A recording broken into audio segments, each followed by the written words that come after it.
Hər vaxtınız xeyir, dəyərli izləyicilər. Bu videomuzda Azərbaycan dili 6-cı sinif yeni dərsliyi səhifə 73-də yerləşən ümumiləşdirici təkrarın izahlarına baxacağıq. İzaha keçmədən öncə kanala abunə olaraq paylaşılan videolardan faydalana bilərsiniz. Səhifə 73-ə qədər bütün dərslər səhifə-səhifə, izah-izah hər biri paylaşılıb. Kanala daxil olaraq əvvəlki izahlara da baxa bilərsiniz. Kanala abunə olmağı unutmayaq. Gəlin keçək sualların izahına.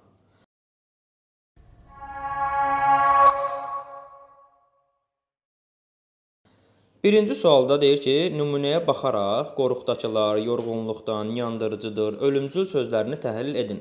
Nümunə budur, əkinçilikdə. Ək sözünü deyir feildir, sözün köküdür. Əkin feildən düzəlmiş isim, əkinçi isimdən düzəlmiş isim, əkinçilik isimdən düzəlmiş isim və sözün başlanğıc formasıdır.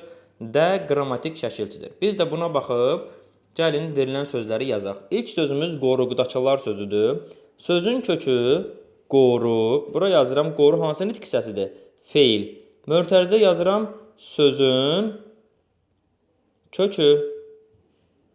Sonra qoruq. Yazıram qoruq. Nə? İsim. Deməli feildən düzəlmiş isim. Qoruqdakı sözü yazıram qoruqdakı. Qoruq isim idi axı. Bu da isimdən düzəlmiş sifət oldu. Qoruq isimdən düzəlmiş sifət. Dakı sifət düzəldir. Deməli qoruqdakı lar gəlir. Lar qrammatik şəkilçidir. Deməli qoruqdakı sözü mötərizə yazırıq. Sözün başlanğıc formasıdır. Başlanğıc forması. Lar cəm şəkilçisidir. Lar qrammatik şəkilçidir. Qrammatik şəkilçi. Bu formada yazacağıq. Ların cəm şəkilçisi olduğunu qeyd eləmədim. Çünki burada məsələn dadənin yerli hal olduğu qeyd olunmayıb. Sadəcə qrammatik şəkilçi yazılmışdı. Mən də o formada yazdım. Deməli, qoruqdakılar sözünü qeyd elədik. İkinci sözümüz yorğunluqdan sözüdür. Yorğunluqdan sözünü biz yazırıq bu formada. Sözün kökü yor. Yormaq feildir. Mötərizə yazıram sözün kökü.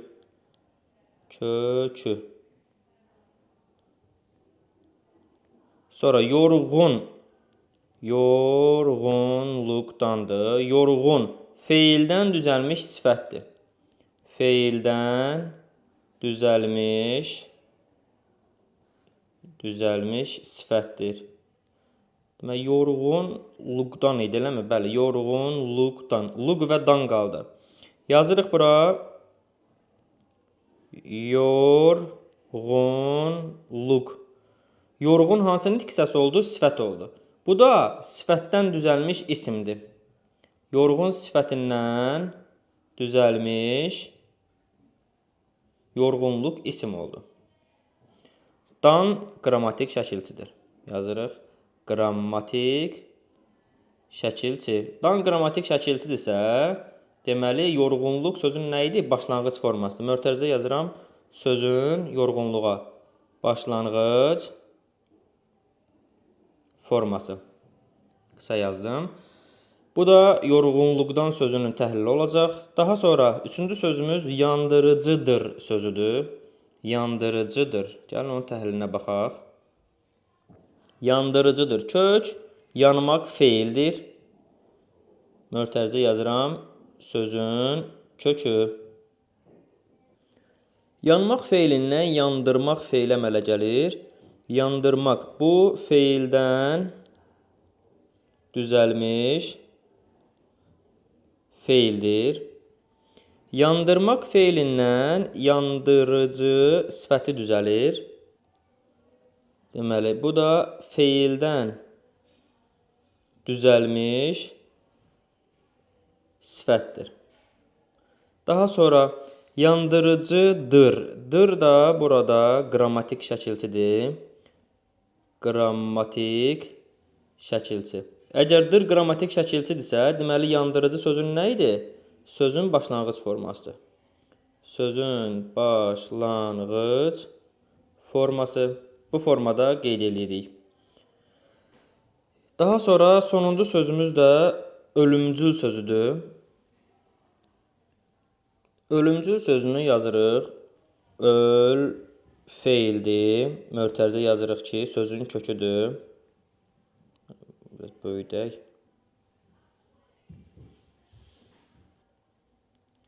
Sözün kökü. Ölməkdən ölüm feildən isim əmələ gəldi. Feildən isim. Feildən düzəlmiş yazaq daha doğrusu. Düzəlmiş isim.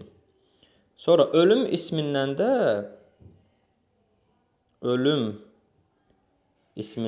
ölümcül sifəti yarandı. Burada yazırıq isimdən düzəlmiş sifət. Ölümcül. Bu sözün başlanğıc formasıdır. Yazırıq mötərizədə sözün başlanğıc forması. Deməli, sonuncu şəkilçimiz burada nə olacaq? Yoxdur. Ölümcül sözü bitir burada. Başlanğıc formada qrammatik şəkilçi də verilməyib. Bu formada hər 4 sözümüzü təhlil edirik. İkinci sual. Dördündən biri eyni köklü sözlər sırasına daxil deyil. Döngə, dönmək feilindən döngə, dönmək feilindən dönüş, döndüm. Baxın, sual verir, nə etdim? Dönmək feilindən dü, zaman, mı, şəxsdir. Hər ikisi qrammatik şəkilçi olduğuna görə sadə sözdür və sadə söz eyni köklü ola bilməz. Cavab C variantı. Dönməz də dönmək feilindən sifət əmələ gəlir. İkinci nabəndində dolmaqdan dolu düzəltmədir. Dolmaqdan doldu nə etdi? Bu sadədir. Dolmaqdan dolma düzəltmədir. Dolmaqdan dolğun. Deməli, burada sadə olan B bəndi oldu. Sadə söz eyni köklü ola bilməz. Çıxmaqdan çıxış, çıxmaqdan çıxıq, çıxmaqdan çıxıntı, çıxdıq nə etdi ki? D zaman, qı şəxs. Bu sadə sözdür. Eyni köklü ola bilməz. Dördüncü A bəndində qurmaqdan qurğu, qurmaqdan qurulmaq, qurulub, qurmaqdan quraram nə edərəm, ar zaman, am şəxs sonluğudur, sadə sözdür. Qurmaqdan qurucu. Deməli, burada sadə söz C variantıdır. Yəni, cavablar müvafiq olaraq birinci sualda C, ikinci sualda B, üçüncü sualda D, dördüncü sualda C bəndi olacaq. Üçüncü tapşırığa baxırıq. Hansı sıradakı sözlərin üçü də eyni köklüdür? Yağmaq feilindən yağış, yağmaq feilindən yağıntı, yağlı, yağ feilindən düzəlmir, yağ ismindən düzəlir. Yağlıya görə A bəndi olmaz. Sağlam, sağ insandan sağlam. Sağ necə, sağlam necə? Sağıcı sağmaq feilindəndir. Çünki ıcı şəkilçisi feili artırılır. Baxın, məsələn, baxıcı, görücü, baxmaq, görmək feillərinə qoşulur. Ona görə sağlam və sağıcı bir-birinə uyğun gəlmir. Biri sağ sifətidir, biri sağmaq feilidir. Sağlıqdakı da yenə sağ sifətidir. Sağıcı digərlərlə uyğun gəlmir burada. Qırmaq feilindən qırıcı, qırmaq feilindən qırıq, qırmaq feilindən qırğın. Hər üçü qırmaq feilindən yaranır və hər üçü düzəltməlidir. Deməli, C bəndi uyğundur. Yan sözündən yanaçı, yan yanğın, yəni yandan yanaçı, yandan yanğın, yandan yox, daha doğrusu yanmaq feilindən yanğın düzəlir. Yanmaqdan yanğın. Amma buradakı yan isə yan tərəfdir, yan ismidir. Yanmaq feilindən yanacaq. Yanaçıya görə olmaz. Çünki yanaçı yanmaq feilindən deyil. Amma yanğın və yanacaq yanmaq feilindən düzələ bilir. D variantı burada doğru, daha səhv fikrimizdir. Düzgün cavabımız C variantı burada düzgün cavabımız olacaq. Dördüncü sual. Hansı söz birləşmələri ismi, hansıları feili birləşmədir? Fikrinizi əsaslandırın. A bəndində deyir, ucadan oxumaq, əsas tərəf maqməc məstərdir. Deməli, bu feili birləşmədir. Qırılmış budaq, əsas tərəf budaq isimdir, isim birləşmədir. Hansı budaq qırılmış? Əsaslandırma nədir? Əsas tərəf feilin təsriflənməyən forması ilə ifadə olunan oxumaq sözü feili birləşmə yaradıb. Əsas tərəfi isim olan budaq sözü isim birləşmə yaradıb. Mütaliə etmək həvəsi. Əsas tərəf nədir? Həvəsi. Həvəs isimdir və mənsubiyyə şəkilçisi var. Deməli, ismi birləşmədir. Mütaliə etməyin həvəsi yəni. Digərində isə hər gün mütaliə etmək. Əsas tərəf mütaliə etmək feili ilə düzəlib, məsləri ilə düzəldiyinə görə bu feili birləşmədir. Deməli, əsaslandırma nədir? Əsas tərəf həvəs ismi ilə düzəldiyinə görə A bəndi ismi birləşmə, əsas tərəf etmək, maqmək, məslər olduğuna görə feili birləşmə olacaq. 5-ci sual. Sadə söz birləşməsini mötərizədə verilmiş sözlər hesabına genişləndirərək mürəkkəb söz birləşməsinə çevirin. Sinifimizin uşaqları çalışqan. Bunu nə yazırıq? Sinifimizin çalışqan uşaqları. Daha sonra ulduzlar görünəndə qaranlıq səmada. Ulduzlar qaranlıq səmada görünəndə. Turqutun müəllimi sevimli ibtidai. Yazırıq ki, Turqutun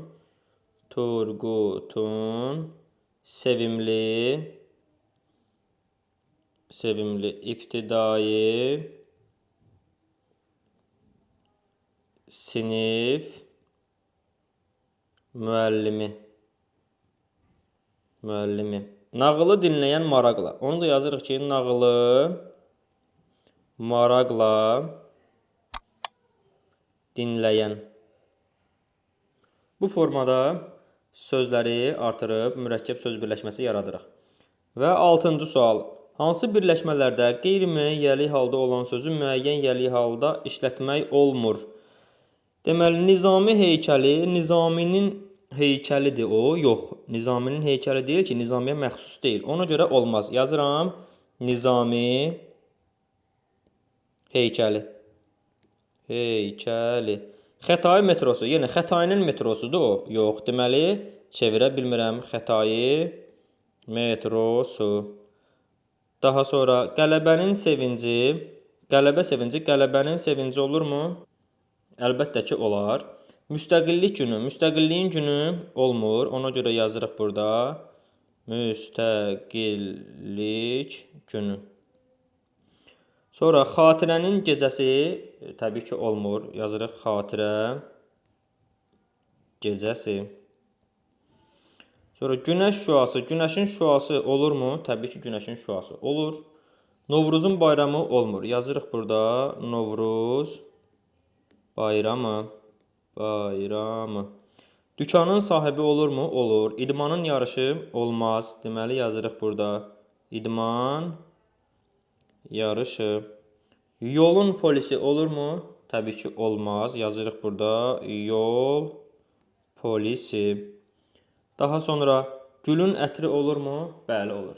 Deməli, qeyd elədiklərimizi biz müəyyən yəli hala çevirə bilmirik. 6-cı sualı da bu formada cavablandırdıq. Bu izahımızdan, yəni ümumiləşdirici təkrardan da bu qədər. Kanala abunə olaraq paylaşılan videolardan faydalana bilərsiniz. Sağ olun, növbəti izahlarda görüşərik.